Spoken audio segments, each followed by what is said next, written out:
सलाम दोस्तों। दोस्तों मैं हूँ शोएब।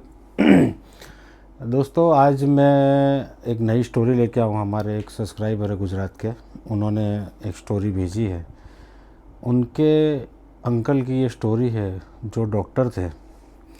लेकिन मैं स्टोरी सुनाने के पहले एक बात आपको बताता हूँ कि आप जब भी मेरी स्टोरी सुने तो मेरी रिक्वेस्ट है कि अगर ये स्टोरी सुनते हुए आपको खौफ में आना है या आपको उसका मज़ा लेना है ओरिजिनल, तो आप जब रात को सोएं तो हो सके तो हेडफोन लगा दें या फिर ऐसे ही आप सुने। तो जब रात के अंधेरे में आप मेरी स्टोरी सुनोगे एकांत में, तो इसका जो ओरिजिनल मज़ा है डरना, तो मेरी गारंटी है कि आप ज़रूर डरोगे स्टोरी सुनते हुए। तो ऐसी मेरी मेहनत रहती है। तो मेरा यही सजेशन है कि अगर आप मेरी स्टोरी सुनो या किसी की भी सुनो हॉरर स्टोरी, तो आप रात को सुने तो आपको इसका और मज़ा आएगा। तो दोस्तों मेरे सब्सक्राइबर है गुजरात के, उन्होंने मुझे स्टोरी भेजी है। उनके अंकल हैं डॉक्टर महेश प्रजापति। ये स्टोरी तकरीबन है 20-25 साल पुरानी। और इनके जो अंकल हैं, हमारे सब्सक्राइबर जो उनके अंकल हैं महेश प्रजापति, ये MBBS पास करते हैं क्लियर करते हैं। और उसमें ऐसा है कि अगर कोई MBBS क्लियर करता है तो गवर्नमेंट के रूल्स के हिसाब से उसको 2 साल 3 साल जो भी हो, उसको गवर्नमेंट हॉस्पिटल में फ़र्ज़ निभाना पड़ता है। उसके बाद वो अपनी पर्सनल क्लिनिक खोल सकते हैं। जहाँ तक मुझे पता है वहाँ तक मैंने आपको ये बताया। तो महेश प्रजापति जो है, डॉक्टर महेश प्रजापति, ये अपना MBBS क्लियर करते हैं और गवर्नमेंट के तरफ से इन्हें काम करना है हॉस्पिटल में, सरकारी गवर्नमेंट हॉस्पिटल में। तो इनकी ड्यूटी लगती है गुजरात के एक छोटा सा गांव है। गांव का नाम मुझे मना किया है कि कुछ जब आप आगे स्टोरी सुनोगे तो आपको पता चलेगा कि क्यों मना किया है। तो महेश प्रजापति अपनी ड्यूटी ज्वाइन करते हैं वो गांव में। अब छोटा सा गांव है, काफ़ी खूबसूरत है। और गांव के एक साइड का जो मतलब लास्ट वाला जो हिस्सा है, थोड़ा सा जंगल टाइप है, वहाँ पे ये गवर्नमेंट हॉस्पिटल है। और वहाँ पे ये ज्वाइन करते हैं महेश प्रजापति। अब उस गांव के सरपंच है, मुखिया जो है, उनका नाम है राम प्रकाश। तो राम प्रकाश जो है काफ़ी मतलब हेल्पफुल है। और जो महेश प्रजापति है डॉक्टर, और मैं अब इन्हें महेश प्रजापति जी जो है इन्हें मैं डॉक्टर कह के ही बुलाऊँगा, ठीक है। और राम प्रकाश जो है उन्हें सरपंच कह के ही बुलाऊँगा मैं स्टोरी में। तो जो सरपंच जी है उनके वहीं से मतलब डॉक्टर साहब का खाना वगैरह, टिफ़िन वगैरह स्टार्ट होता है और ड्यूटी ज्वाइन करते हैं। छोटी सी गवर्नमेंट हॉस्पिटल है, 2-3 छोटे छोटे गाँव के लिए बीच में एक हॉस्पिटल होती है। ये तकरीबन 25 साल पहले की कहानी है, तो उस टाइम पे तो क्या ही होगा। तो जो डॉक्टर साहब है वो ड्यूटी ज्वाइन करते हैं वहाँ पे हॉस्पिटल में। हॉस्पिटल में दोस्तों 3 वार्ड है। अब हॉस्पिटल की सिचुएशन ऐसी है कि ऐसी पूरी लंबी बनी हुई है। स्टार्टिंग में डॉक्टर और जो नर्स वगैरह होता है उनका एक ऑफिस है। उसके बाद जनरल वार्ड है। उसके बाद ये लेडीज़ डिपार्टमेंट है जो डिलीवरी वगैरह का लेडीज़ के करने के लिए। और उसके बाद लास्ट में पोस्टमार्टम का वार्ड है। ये इन मतलब गिना के 4 कमरे वाला हॉस्पिटल है ये बड़े कमरे, ठीक है। तो अब वहाँ पे हॉस्पिटल में स्टाफ है एक तो जो डिलीवरी के लिए जो है, तो उसमें एक शांताबाई करके है जो हेड नर्स है और काफ़ी पुराने हैं वो। तो अच्छा एक्सपीरियंस है उन्हें, जैसा एक डॉक्टर को होना चाहिए वैसा इन्हें एक्सपीरियंस है। और वो शांताबाई के साथ एक और लड़की नर्स है, उनका नाम कविता है, और डॉक्टर साहब के साथ जो उनके जूनियर में जो नर्स है उनके हेल्प के लिए, उसका नाम आरती है। और जो क्या बोलते इसे कि पोस्टमार्टम जो वार्ड है वहाँ पे एक जो बंदा है उसका नाम है सुभाष। मतलब इल मिला के मतलब ये लोग का 5-6 लोगों का स्टाफ है। काफ़ी छोटे गांव में है, और गांव में उस वक्त में तो आप समझ सकते हो कि 50-60 घर होते हैं। ऐसे 2-3 गांव का मिला के एक गवर्नमेंट हॉस्पिटल है ये छोटा, और ये चलता है। अब डॉक्टर साहब को वहाँ पे अच्छा लगता है, और बहुत दिल से लोगों की सेवा भी करते हैं वो। ऐसे दिन थोड़े दिन गुजरते हैं, तो एक दिन बात ऐसी होती है कि डॉक्टर साहब तो नाइट में हॉस्पिटल में उनका जो ऑफिस है वहाँ पे बैठे हैं। इनका कुछ ऐसा बता रहे थे कि वीक में 3-4 नाइट उन्हें रहना पड़ता है, अगर पेशेंट नहीं हो तब भी उन्हें वहाँ बैठना पड़ता है। वीक के 3-4 नाइट इनको ऐसे लगानी पड़ती है। बाकी अलावा वो घर पे रहता है। अब उनका जो घर है वो हॉस्पिटल से सपोज़ 200 मीटर की दूरी पे साइड में ही मतलब उनका रूम बनाया हुआ है डॉक्टर के लिए, और उसके साइड उसके सामने की तरफ ये जो स्टाफ है, स्टाफ के लिए 3-4 कमरे हैं, तो ये जो बाकी का स्टाफ है वो कमरों में रहता है। अब डॉक्टर साहब अच्छे और नाइट में वहाँ पे है, और नाइट में उनके साथ है शांताबाई, कि वो उस वजह से कि शांताबाई एजेड है और काफ़ी हेल्पफुल है वो, मतलब लोगों की सेवा करना, खिदमत करना, वो मतलब उनका नेचर है, और बहुत अच्छे नर्स है वो। तो कभी रात बेरात का कोई औरत की डिलीवरी का के कुछ आ जाए, इसलिए वो ज़्यादातर नाइट में रुकती है। फिर नाइट में डॉक्टर साहब और शांताबाई दोनों ऑफिस में बैठे हुए हैं। आज कोई पेशेंट तो नहीं था, एक पेशेंट उनके थी, तो वो भी शाम को उसको छुट्टी मिल गई थी, तो हॉस्पिटल पूरा खाली था। अब रात के तकरीबन 2-2:30 बजते हैं, तो डॉक्टर साहब कहते हैं शांताबाई को कि मैडम आप एक काम करें, चाय पिला दें, मुझे थोड़ा सा नींद जैसा आ रहा है, तो चाय पिलाए, फिर हम लोग बैठेंगे, बातें करेंगे। तो शांताबाई कहते हैं ठीक है सर, मैं आपके लिए चाय बना के लाती हूँ, आप बैठें। शांताबाई चाय बनाने के लिए उनके कमरे की तरफ जाती है। अब डॉक्टर साहब ऐसे ही कमरे में उनके ऑफिस में लेटे हुए हैं चेयर पे उनकी, उन्हें थोड़ी सी आँख लग जाती है, और आँख लगनी थी उनकी कि एकदम से एक बच्चे की रोने की आवाज़ ज़ोर से आती है। तो जब रोने की आवाज़ कंटिन्यू चालू रहती है, एकदम डॉक्टर साहब की आँख खुल जाती है। जैसे मतलब ऐसे चेयर पे बैठते हैं और मतलब कंटिन्यू रोने की आवाज़ आ ही रही है। डॉक्टर सोच रहे कि यार कोई पेशेंट नहीं है, डिलीवरी वार्ड में भी कोई नहीं है, तो फिर भी वो उठ के ने उस तरफ देखने जाते हैं कि हो सकता है कोई आया हो। तो वो जनरल वार्ड को क्रॉस करके और डिलीवरी वार्ड में जाते, तो लाइट वहाँ पे चालू थी, तो उन्हें लगा कि शायद शांताबाई ने कभी लाइट चालू करके भूल गए होंगे। तो जब वो वार्ड में जाते तो आवाज़ बंद हो जाती है, और वार्ड में देखते तो कोई नहीं है। तो सोचने में लग के बोले कोई है नहीं, आवाज़ बच्चे की कैसे आ रही है। और ये सोचना ही था कि एकदम से पोस्टमार्टम रूम की तरफ से एकदम एक औरत की रोने की आवाज़ स्टार्ट हुई, और ऐसी आवाज़ स्टार्ट हुई कि जैसे बहुत दर्द भरी, कोई मतलब बहुत दर्द में हो, उसको बहुत तकलीफ़ हो, उस तरीके से ज़ोर से उसकी आवाज़ रोने की स्टार्ट हुई। तो डॉक्टर साहब एकदम से मतलब अच्छे मजबूत थे वो, मतलब कोई चीज़ से डरे ऐसे तो नहीं थे। तो फिर भी मतलब पोस्टमार्टम रूम तो आप समझ सकते हो कि कितना भयानक लगता है। और जो सुभाष था वो भी नाइट में नहीं था वहाँ पे। तो डॉक्टर साहब एकदम से पोस्टमार्टम रूम की तरफ दौड़ के जाते हैं, वहाँ पे लाइट स्टार्ट करते हैं, लाइट चालू करते हैं, वहाँ पे पोस्टमार्टम रूम में देखते तो वहाँ पे कोई नहीं है।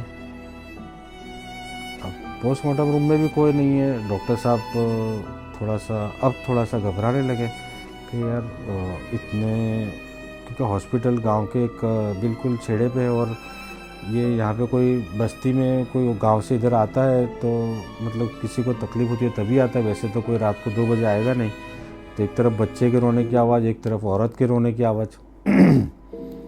अब आवाज़ तो दोनों बंद हो गई।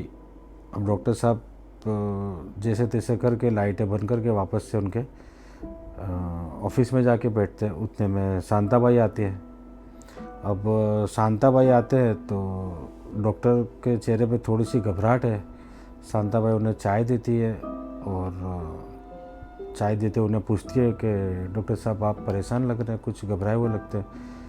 तो डॉक्टर साहब पूरी वाक़या जो बना वो उनको बता दे शांताबाई को, कैसे ऐसे आवाज़ें आई, मैं ऐसे चेक किया, कोई नहीं है।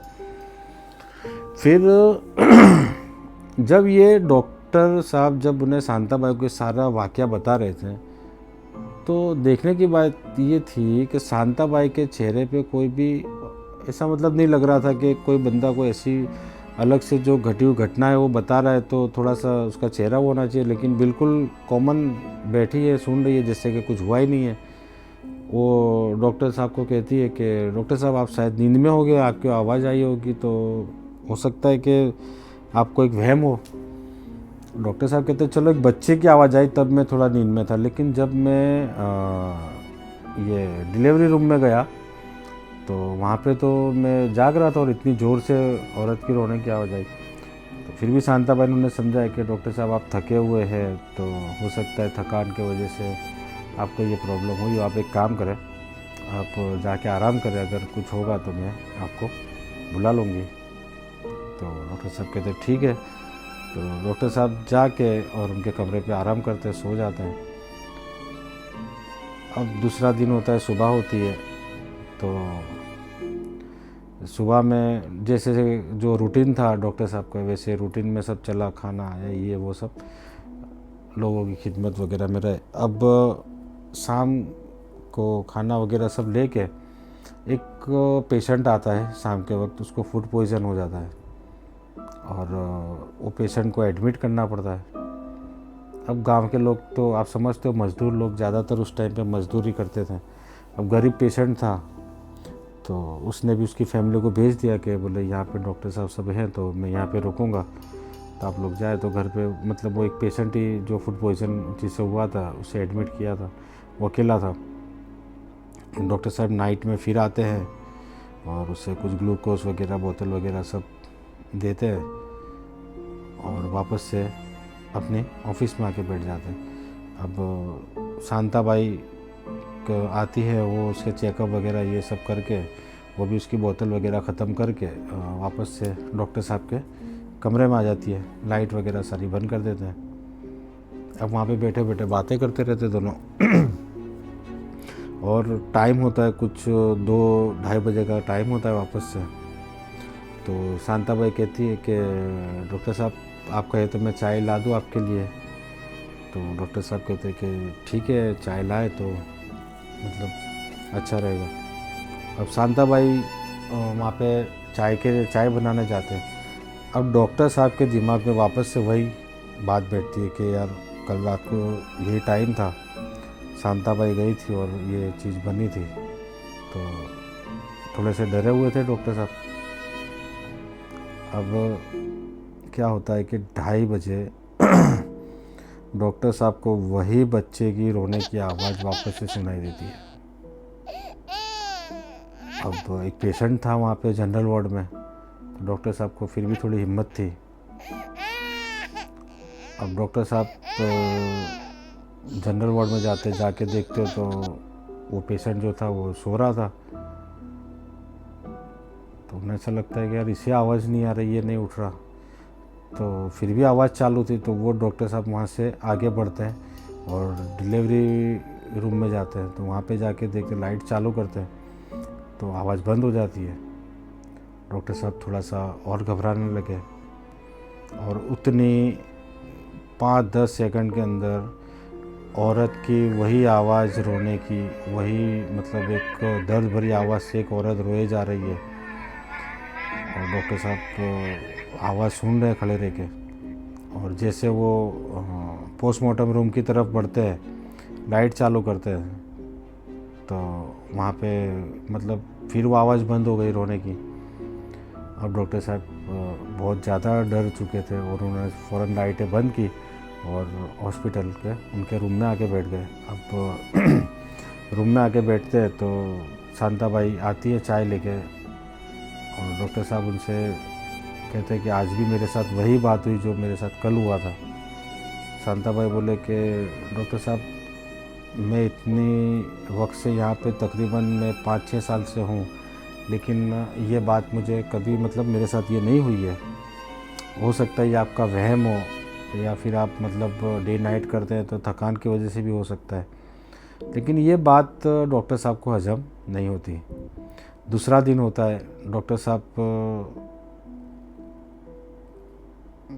सरपंच जी के वहाँ खाने जाते हैं। अब सरपंच जी के वहाँ खाने तो डॉक्टर साहब सरपंच जी से बात करते हैं कि मेरे साथ ऐसा ऐसा वाक़या है, आप यहीं के। तो सरपंच कहते हैं डॉक्टर साहब ऐसी तो कोई बात नहीं है, तो आप निश्चित रहे, आपको कुछ नहीं होगा, आप फ़िक्र ना करें, थोड़ा सा आराम करें, ऐसा हो तो छुट्टी ले लें 1-2 दिन की। डॉक्टर साहब कहते हैं नहीं ऐसी तो कोई बात नहीं है, ठीक है।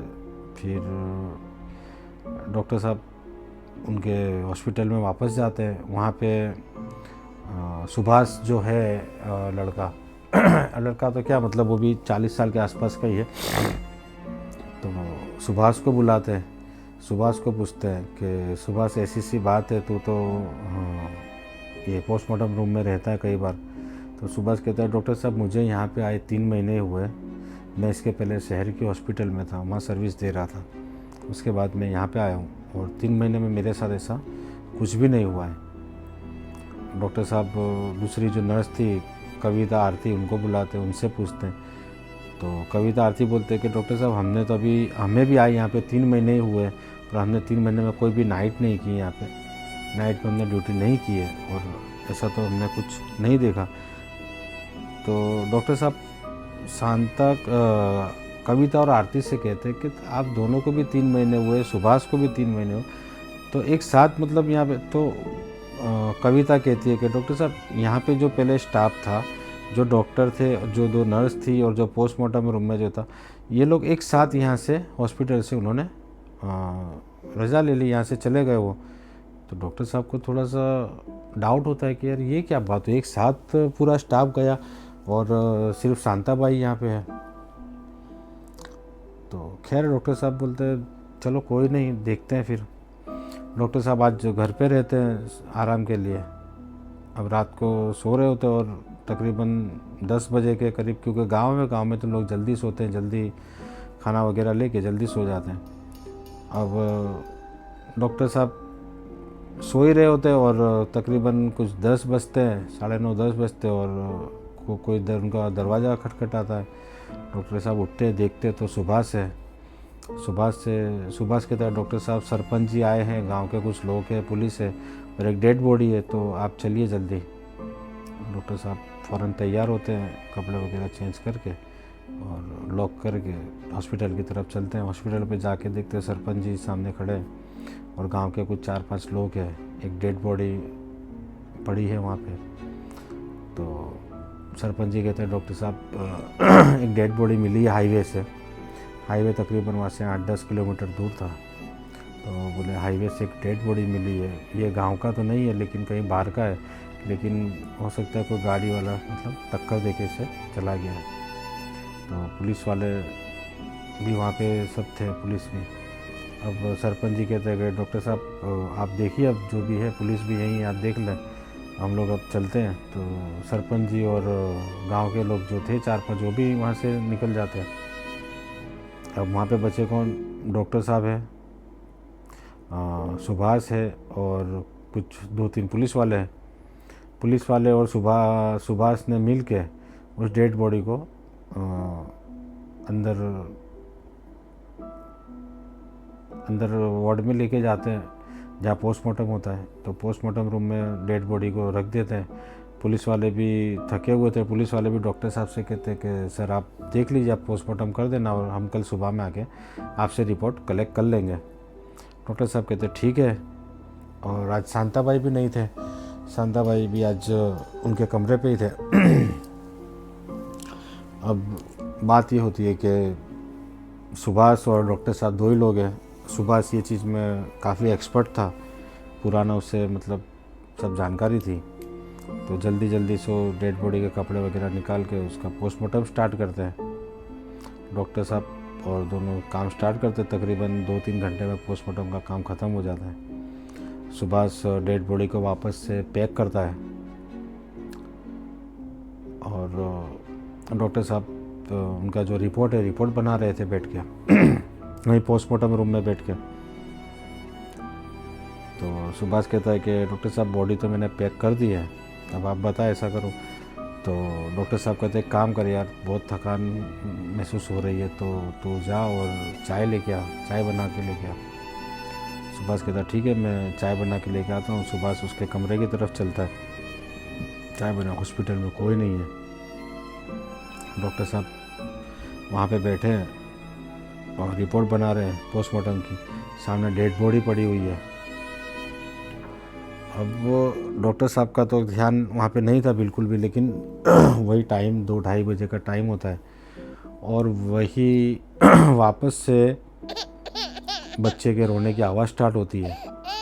डॉक्टर साहब लिखते लिखते उनका ध्यान वापस से जाता है कि वही बच्चे की आवाज़ वापस से रोने की स्टार्ट हुई और डॉक्टर साहब मतलब बहुत ज़्यादा डर जाते हैं क्योंकि सामने डेड बॉडी पड़ी है, हॉस्पिटल में कोई नहीं है और वो अकेले हैं।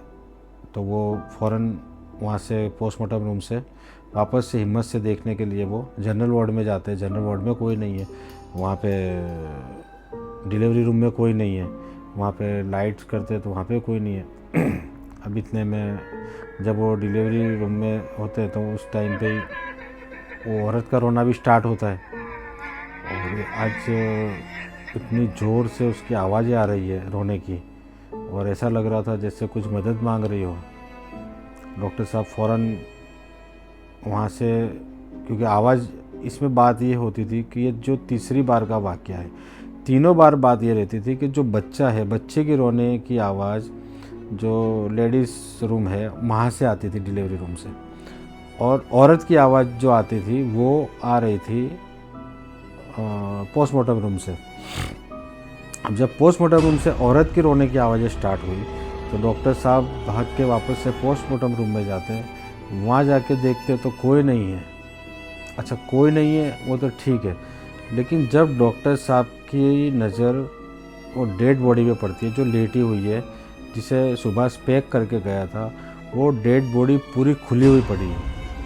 और डॉक्टर साहब जब उसे डेड बॉडी को देखते हैं तो डॉक्टर साहब के होश ख़राब हो जाते हैं और वो फ़ौरन वहाँ से दौड़ के सीधे हॉस्पिटल से बाहर निकलते हैं।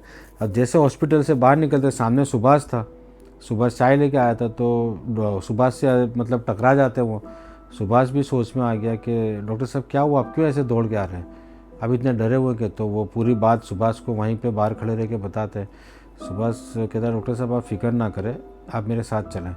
तो दोनों मिलके वापस से हॉस्पिटल में पूरे सारे आगे उनकी ऑफिस, फिर जनरल वार्ड, फिर डिलीवरी वार्ड, सारा चेक करते, कोई नहीं। लास्ट में जो पोस्टमार्टम रूम है वहाँ पे जाने के लिए सुभाष कहता है, डॉक्टर साहब थोड़े डरते हैं। सुभाष कहता है डॉक्टर साहब आप फिक्र ना करें, मैं आपके साथ हूँ, हम दोनों चलते हैं देखते हैं। अब जब पोस्टमार्टम रूम में जाते हैं तो बॉडी तो जैसे थी, डेड बॉडी वैसे ही थी, उसको अच्छे मतलब जो जैसे सुभाष पैक करके गया था उसी तरीके से थी। तो सुभाष कहता है डॉक्टर साहब ये तो बॉडी पैक की हुई है। तो डॉक्टर साहब सोच में आ जाते हैं और उससे सुभाष से कहते हैं कि एक काम कर यार, तू आज यहाँ पे रुक, मैं रूम पे जाता हूँ, मेरी तबीयत ठीक नहीं है, मैं 2 दिन से नाइट कर रहा हूँ, तो मैं जाके आराम करूँगा, तो यहाँ पे बैठ। सुभाष कहता है कोई बात नहीं डॉक्टर साहब, आप जाए, आप आराम करें, मैं देख लूँगा यहाँ पे। डॉक्टर साहब वहाँ से निकल के फ़ौरन कमरे की तरफ जाते हैं उनके। अब जाके लेटते हैं, उन्हें नींद नहीं आ रही, वही आवाज़ उनके कान में गूंज रही है। डॉक्टर साहब जैसे तैसे करके सो जाते हैं। अब सोते तो सुबह में काफ़ी लेट उठते हैं वो, उन्हें उठाने के लिए कविता आती है कि डॉक्टर साहब पेशेंट आए हैं, तो तकरीबन 11-12 बज गए हैं सुबह के, तो आप चले। डॉक्टर साहब नहा वहा के वहाँ से वापस से हॉस्पिटल आते हैं। जब हॉस्पिटल आते तो वहाँ पे जैसा रूटीन में उनका था ऐसे काम चलता है। अब वो जो बंदा था सुभाष, वो तो नाइट उसने की थी, वो उसके कमरे पे था आराम करने। अब यहाँ पे कविता, आरती और शांताबाई है और डॉक्टर साहब है। पूरा दिन मतलब जो काम करना था वो करते हैं। अब नाइट में आज डॉक्टर साहब को फिर रुकना था, क्योंकि सुभाष नाइट में पूरी नाइट वो रुका था, तो डॉक्टर साहब को आज रुकना ज़रूरी था शांताबाई के साथ, क्योंकि कविता और आरती जो थी वो मतलब कभी नाइट नहीं की थी उन्होंने। तो शांताबाई के साथ तो आज डॉक्टर साहब को वापस से नाइट करनी थी। डॉक्टर साहब कहते चलो कोई नहीं, आज नाइट करेंगे वापस से। अब रात को तकरीबन वही 1-1:30 बजता है और डॉक्टर साहब को काफ़ी नींद आ रही थी। तो शांताबाई ने कहा, डॉक्टर साहब आप कहें तो मैं आपके लिए चाय लेके आऊँ। डॉक्टर साहब वैसे तो डर रहे थे कि अगर शांताबाई भी चाय बनाने गई और वापस से आवाज़ें आई, फिर भी मतलब वो हिम्मत करके कहते ठीक है आप चाय लेके आए, मैं बैठा हूँ। डॉक्टर साहब जैसे शांताबाई चाय बनाने जाती है, डॉक्टर साहब उनकी ऑफिस से बाहर निकलते हैं और हॉस्पिटल का जो मेन गेट है बाहर पे, वहाँ पे सिगरेट पी रहे होते हैं कि यार मुझे हॉस्पिटल में नहीं रुकना, मैं बाहर ही सिगरेट वगैरह पीता हूँ। डॉक्टर साहब सिगरेट पी रहे हैं। अब जैसे वो सिगरेट पी रहे हैं, उसी वक्त उन्हें वापस से उसी बच्चे के रोने की आवाज़ सुनाई दी। डॉक्टर साहब नहीं चाहते हुए भी अब वो वापस से देखने के लिए हॉस्पिटल में जाते हैं। हॉस्पिटल में जाके सारी लाइटें चालू कर देते हैं। जब डिलीवरी रूम में पहुंचते तो वो आवाज़ बच्चे की वापस से बंद हो जाती है, और जैसे वो उसकी आवाज़ बंद होती है, ऐसे वो औरत की रोने की आवाज़ स्टार्ट होती है। अब डॉक्टर साहब बहुत ज़्यादा डर गए, बोले, लेकिन फिर भी उन्होंने एक मन बना लिया कि आज तो मुझे ये देखना है कि आवाज़ कहाँ से आती है।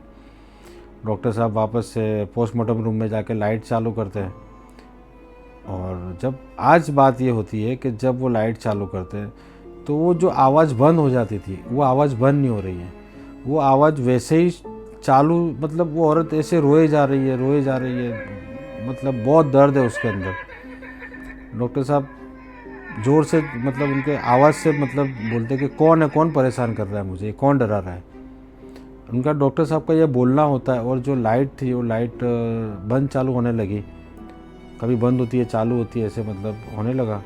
और डॉक्टर साहब यही दौरान जब उनका डॉक्टर साहब की नज़र जो स्ट्रेचर पड़ा हुआ था डेड बॉडी का उस पर गई। अब वो लाइट बंद चालू हो रही है, अब वो बंद चालू लाइट के अंदर वो स्ट्रेचर पे उन्हें एक औरत दिखती है, एक लड़की, तकरीबन यही होगी कुछ 22-23 साल की, और वो रो रही है, उसके बाल आगे हैं, और वो डॉक्टर साहब की तरफ हाथ करके मतलब जैसे कोई मदद मांग रही, उस तरह से रो रही है, वो काफ़ी दर्द में हो। और जब डॉक्टर साहब ने उसे देखा तो उसकी बॉडी, उसका मतलब हाफ नीचे का जो हिस्सा पूरा ब्लड में है, और उसके हाथ भी ब्लड वाले हैं, और वो डॉक्टर साहब को ऐसे हाथ बता रही है कि जैसे मतलब मेरी मदद करो। डॉक्टर साहब जब ये सीन देखते हैं तो डॉक्टर साहब की हालत ख़राब हो जाती है, ज़ोर से चीख मार के वहाँ से वो बाहर निकलते वैसे ही शांताबाई मिलती है। शांताबाई को डॉक्टर साहब पूछते हैं कि शांताबाई पूछती है कि क्या हुआ, तो डॉक्टर साहब कुछ नहीं बताते, और वहाँ से सीधा फ़ौरन उनके कमरे की तरफ जाते हैं। और जब कमरे की तरफ जाते हैं तो कमरा अंदर से जाके डॉक्टर साहब बंद कर देते हैं। अब जब कमरे में जाते हैं डॉक्टर साहब काफ़ी डरे हुए, और जैसे कमरे में एंटर होकर उन्होंने दरवाज़ा बंद किया, 2-5 मिनट हुई कि उन्होंने वही बच्चे की आवाज़ रोने की उनके कमरे में स्टार्ट हो गई, और वही औरत की रोने की आवाज़ स्टार्ट हो गई, और उनकी जो घर की भी जो लाइट थी, उनके जो कमरे की लाइट थी वो भी बंद चालू होने लगी। तो डॉक्टर साहब काफ़ी डर गए, अब कमरे से कहाँ जाएंगे। और जैसे ये मतलब कुछ सेकंड के अंदर ही जब ये आवाज़ तेज़ होने लगी, और डॉक्टर साहब के रूम का एक जो कोना था उस तरफ डॉक्टर साहब की नज़र गई तो वहाँ पे वही लड़की खड़ी है और नीचे से उसका पूरा ब्लड है, उसके हाथों में ब्लड है। लेकिन इस बार उसके हाथों में एक बच्चा है, बच्चा भी पूरा ब्लड में है। डॉक्टर साहब देखते हैं और वो काफ़ी दर्द भरी, मतलब बच्चा भी रो रहा है, वो लड़की भी रो रही है। डॉक्टर साहब इतने डरे कि इतना चिल्लाए कि वहीं चिल्लाते हुए नहीं देख सकते, मतलब पूरा उनका हाथ चेहरे पे रख के वहीं पे दरवाजे के पास वो बैठ गए और चिल्लाने लगे। शांताबाई तुरंत ही मतलब कमरे की तरफ आती है, बाहर से खटखटाती है। शांताबाई जैसे आवाज़ देते कि डॉक्टर साहब क्या हुआ, दरवाज़ा खोले। डॉक्टर साहब दरवाज़ा खोलते, अब डॉक्टर साहब की हालत बहुत ख़राब है, पूरा मतलब पसीने में, मतलब उनकी हालत ख़राब, रो रहे डॉक्टर साहब खुद भी। शांताबाई उन्हें बहुत आराम से पानी वगैरह देती है, उन्हें उनके बेड पे बैठाते हैं। शांताबाई पूछती है डॉक्टर साहब क्या हुआ आप बताएं।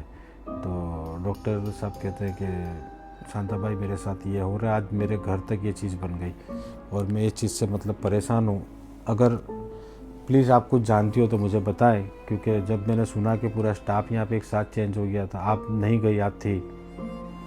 शांताबाई कहती है कि डॉक्टर साहब मैं आपको एक हकीकत बताती हूँ जो मैं जानती थी, मैंने नहीं बताई आपको। दोस्तों स्टोरी आगे इतना ज़बरदस्त ट्विस्ट आता, जब मैंने ये स्टोरी मैंने पढ़ी तो मैं खुद भी चौंक गया कि ऐसा भी होता है लाइफ में किसी के साथ। तो शांताबाई बताती है कि डॉक्टर साहब पहले इस हॉस्पिटल में ऐसा कुछ भी नहीं था, लेकिन तकरीबन 4-4.5 साल पहले की बात है कि सरपंच जी जो है, सरपंच जी की एक बेटी थी जो घर में सबकी लाडली थी। उसका नाम था आशा, नाम था उसका, और वो सबकी लाडली थी। अब आशा कॉलेज जाती है दूसरी शहर में कॉलेज के लिए, गांव में तो कॉलेज थी नहीं, तो और सरपंच जी भी उसे खुशी खुशी दूसरे शहर में पढ़ने के लिए भेजते हैं। अब बात ऐसी होती है कि आशा को एक लड़के से मतलब मोहब्बत हो जाती है और वो लड़के के साथ भाग जाती है।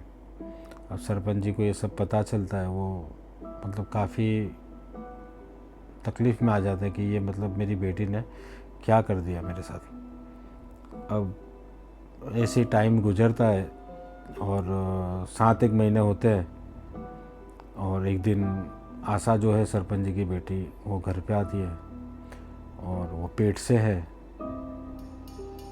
और सरपंच जी उसे देखते हैं ये हालत में तो काफ़ी गुस्से होते हैं कि तूने क्या किया। तो आशा बहुत रोने लगती है, उनके पैरों में गिर जाती है सरपंच जी के कि पापा मतलब मेरे से गलती हो गई और जो लड़के के साथ मैं गई थी उसने मुझे मतलब छोड़ के वो चले गया, वो यहाँ का नहीं था, अदर स्टेट का था मैं और उसके बारे में कुछ जानती भी नहीं हूँ। अब सरपंच जी बेटी थी, उसको ऐसे बाहर भी नहीं कर सकते थे। अब उसके मतलब पेट में किसी का बच्चा था, तो गांव में भी रखेंगे तो सरपंच जी की इज़्ज़त ख़राब होगी, ये बात थी सरपंच जी को। उन्होंने ऐसा नहीं सोचा कि चलो एक बच्चा है किसी का भी हो, लेकिन वो बच्चा तो है। तो सरपंच जी रात को वहाँ पे जाते हैं हॉस्पिटल में चोरी चुपके से उनकी बेटी को लेके, और जब वो हॉस्पिटल में लेके जाते तो वहाँ पे शांताबाई है और पुरानी एक स्टाफ में से 2 नर्स थी और डॉक्टर थे, और सबको बुलाते सरपंच जी को। सरपंच जी का मतलब वहाँ पे काफ़ी अच्छा होल्ड था और बड़े नामचीन थे वो, हर तरीके से पॉलिटिकली, हर तरीके से पैसों में। तो जब वो सरपंच जी वहाँ पे लेके जाते हैं उन्हें, तो डॉक्टर से बात करते कि ऐसी सी बात है और ये बच्चा हमें गिरा देना है, वरना मेरी इज़्ज़त पूरे मतलब आजू बाजू के सारे गांव मेरी इज़्ज़त ख़त्म हो जाएगी। लड़की उनकी आशा जो है बहुत रोती है कि पापा ऐसा ना करें, ये कुछ भी है, बच्चा है, इसे ना मारे। सरपंच कहते हैं कि अगर तुझे मेरे साथ रहना है तो इस बच्चे को तो गिराना होगा। डॉक्टर भी कहता है कि शांताबाई भी कहते हैं कि सरपंच जी ये ना करें आप, क्योंकि इसमें बच्चे का और माँ का दोनों का मतलब जान को खतरा है इसमें। सरपंच कहते हैं इसने जो किया है उसको भुगतना पड़ेगा, तो बच्चा तो मैं नहीं रखने दूंगा। तो बहुत फोर्स करते हैं सरपंच डॉक्टर को और शांता भाई को, सबको। तो जैसे तैसे फिर डिलीवरी रूम में आशा को लेके जाते हैं। शांता भाई कहती है कि जब उसका मतलब बच्चा गिरा रहे थे तो आशा बहुत रो रही थी और यही कही जा रही थी कि मेरा बच्चा है, इसे मत ना करे, इसे ना मारे। लेकिन बच्चे को मार दिया जाता है उसका मतलब। और उसी टाइम पे आशा की भी मतलब तबीयत बहुत ज़्यादा ख़राब हो जाती है और आशा को वहीं आशा भी दम तोड़ देती है रोते रोते। तो आशा को फिर वहाँ से उठा के उसे पोस्टमार्टम रूम में ले जाया जाता है, क्योंकि उसमें कुछ स्टिचिंग वगैरह करनी रहती होगी, तो उसे पोस्टमार्टम रूम में ले जाते हैं। यहाँ बच्चे को और आशा को दोनों को एक मौत मिलती है भयानक। शांताबाई का कहना है कि हम सब कुछ नहीं बोल पाए सरपंच जी को। सरपंच जी ने उनकी बेटी और जो बच्चा था इसे कहीं दफना दिया होता, मैं नहीं मालूम कहाँ दफनाया, लेकिन उन्होंने दफना दिया। उन्होंने इज़्ज़त के खातिर मतलब उनकी बेटी और जो बच्चा था उसे मरवा दिया। और जब ये चीज़ बनी तो उसके बाद शांताबाई का कहना है कि जो स्टाफ था उनके साथ जैसा आपके साथ हो रहा है वैसा उनके साथ भी हो रहा था। तो वो लोगों ने यहाँ से मतलब वो लोग चले गए। और शांताबाई कहती है कि मुझे भी आवाज़ें आती है, लेकिन मुझे कभी किसी ने परेशान तो नहीं किया, लेकिन आवाज़ मैं भी सुन लेती हूँ कभी कभी। तो डॉक्टर साहब, अगर आपके साथ इतना ज़्यादा मतलब हो रहा है तो मेरा कहना यही है कि आप यहाँ से चले जाएं, क्योंकि अगर आप कुछ पुलिस में भी कहेंगे तो आपकी दुश्मनी होगी। उससे बेहतर है कि आप ये हॉस्पिटल छोड़ दें। तो दूसरे दिन सुबह में छुट्टी लेके डॉक्टर साहब ये हॉस्पिटल छोड़ के चले जाते हैं। और उसके बाद घर पे जाके मतलब वहाँ से बदली करवा लेते हैं कि भाई मैं ये यहाँ काम करना नहीं चाहूँगा, इसे करके बदली करवा लेते हैं। डॉक्टर साहब का कहना है कि आज वो हॉस्पिटल टूट चुकी है, उसके बदले अच्छी बड़ी सी हॉस्पिटल बन गई है। और आज भी डॉक्टर साहब को कई बार उन्हें याद आ जाता है कि ऐसा हादसा उनके साथ हुआ था। ऐसा मेरे सब्सक्राइबर का कहना है, क्योंकि उनके रिलेटिव है। तो दोस्तों, ये कहानी थी एक डॉक्टर की जिनके साथ ये हादसा हुआ था। तो अगर आपको स्टोरी मेरी अच्छी लगी है तो इसे लाइक कीजिए, शेयर कीजिए। चैनल में नए हैं तो सब्सक्राइब कीजिए और बहुत बहुत प्यार दीजिए। मैं और भी आपके लिए रियल स्टोरी लेके आऊँगा। अगर आपके पास किसी के पास भी कोई रियल स्टोरी है तो आप मुझे व्हाट्सएप पे मेरी मेल आईडी पे मुझे भेज सकते हैं। और अभी मानसून का टाइम है तो मैं जल्दी कोई लोकेशन पे तो शूट करने नहीं जा पाऊँगा, लेकिन इंशाल्लाह देखूँगा मैं। अगर कोई नज़दीक में कोई मुझे अच्छा लोकेशन मिला तो मैं ज़रूर शूट करने जाऊँगा वहाँ पे। तो दोस्तों, यहीं पे ये स्टोरी ख़त्म होती है। इजाज़त चाहूँगा। सलाम।